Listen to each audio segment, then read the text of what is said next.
Welcome to a short video summary of the Samsung UE65KS9500.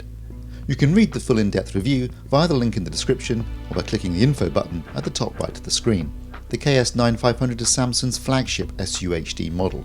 It is certified as Ultra HD Premium, and as such it has a resolution of 4K and uses a 10-bit panel. It also has a colour gamut that's 90% of DCI-P3 and support for HDR10.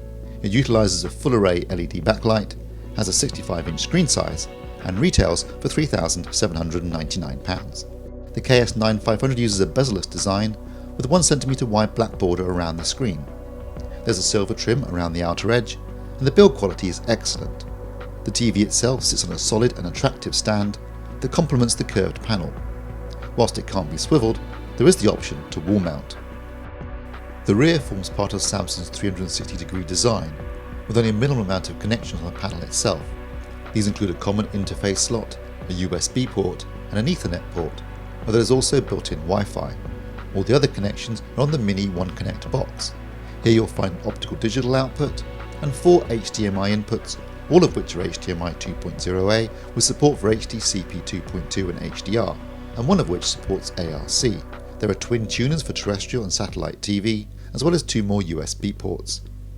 The KS9500 comes with 2 remote controls. There's Samsung's standard black plastic controller, which has all the buttons that you'll need, along with a newly designed smart controller. This small but handy remote is comfortable to hold and easy to use, and despite being simplified, is still very effective for controlling your TV. It also includes voice control and can even be used as a universal remote. The new controller has been developed to be used with Samsung's Smart Hub platform, which is very effective thanks to a newly designed user interface. The out-of-the-box grayscale was reasonably accurate, with all the colours at or below 3 and the gamma tracking our target of 2.4. We could improve this performance even further thanks to the inclusion of a 2 and a 10-point white balance control, resulting in an excellent grayscale and gamma performance. The out-of-the-box colour accuracy was also very good, with all the colours tracking their targets very closely. We were able to improve this further with the colour management system, and overall the KS9500 was an excellent performer in terms of Rec. 709. The Samsung supports HDR10 with over 1000 nits of peak brightness. The tracking of the PQ-EOTF was excellent, as was the grayscale, but as with Samsung's other HDR TVs, the KS9500 tracks DCI-P3 rather than Rec. 2020. However, when watching HDR content with Samsung's K8500 Ultra HD Blu-ray player, the results were very impressive, with detailed and saturated images and a wide dynamic range.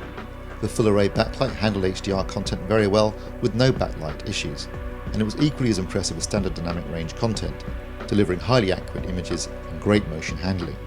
The video processing was also excellent, and the input lag was only 21 milliseconds. In fact, the Samsung UE65KS9500 was a stellar performer, and thanks to its combination of build quality, features and performance, we're happy to award an AV Forum's highly recommended badge. You can read the actual review at avforums.com/reviews. You can also see more videos at avforums.com/videos. And why not follow us on Twitter? And like us on Facebook. Thanks for watching.